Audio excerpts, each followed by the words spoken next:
মেয়েদের পিরিয়ড কতদিন পর পর হওয়া স্বাভাবিক? ইউজুয়ালি আমরা বলি যে মেয়েদের পিরিয়ড যদি সাইকেলটা 21 থেকে 35 দিনের ভিতরে হয় যেটা স্বাভাবিক। ইউজুয়ালি আমরা দেখি নর্মাল পিরিয়ড 28 থেকে 30 দিনের ভিতরে হয়। কখন আমরা বলবো পিরিয়ডটা নর্মাল হচ্ছে?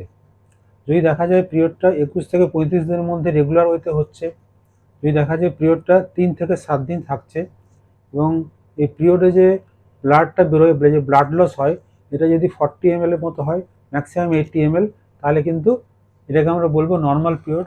অথবা যে প্যাড ইউজ করছে সারা দিনে হয়তো 3-4টা প্যাড লাগছে, তাহলে কিন্তু ভাবতে হবে এটা নর্মাল পিরিয়ড। কখন আমরা অ্যাবনর্মাল ভাববো? যদি দেখা যায় পিরিয়ডটা 21 দিনের কমে হচ্ছে অথবা 35 দিনের পরে হচ্ছে।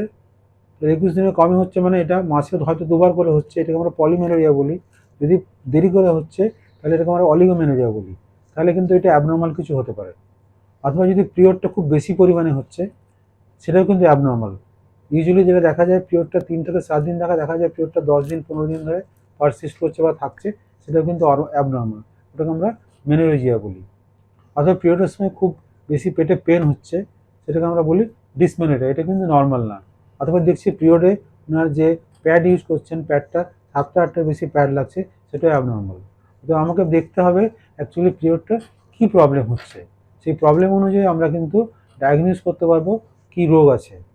যদি দেখা যায় পিরিয়ডটা অনেক বেশি বেশি দিন পরে হচ্ছে, 35 দিনের পরে হচ্ছে, তাহলে ভাবতে হবে এই পিরিয়ডটা অ্যানিমুলেটরি, মানে পেটের ভিতর ভালো ডিম তৈরি হচ্ছে না।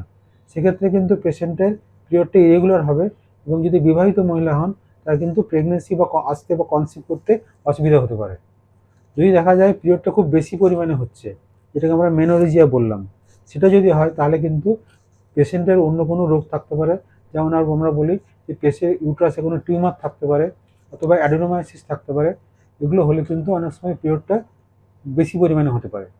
যদি পিরিয়ডটা দেখা যায় যে পিরিয়ডের সময় খুব ব্যথা হচ্ছে, তাহলে আমরা ভাবতে পারি পেশেন্টের কোনো এন্ডোমেট্রিওসিস বলে কোনো রোগ থাকতে পারে অথবা পেশেন্টের অ্যাডেনোমায়োসিস থাকতে পারে। সেক্ষেত্রে পেন বেশি হবে।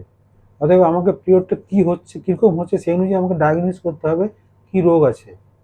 ইউজুয়ালি যেটা দেখা যায়, আবার আমি বললাম, যদি পিরিয়ডটা আপনার মোটামুটি 21 থেকে 35 দিনের ভিতরে হয় অথবা যদি পিরিয়ডটা 3 থেকে 5 দিন বা 7 দিনের মধ্যেই পারসিস্ট করে এবং যদি অ্যামাউন্ট অফ ব্লাড লস, যেটা ব্লাড বেরোচ্ছে সেটা যদি 80 ml এর কম হয়, তাহলে ভাবতে হবে পিরিয়ডটা কিন্তু নর্মাল।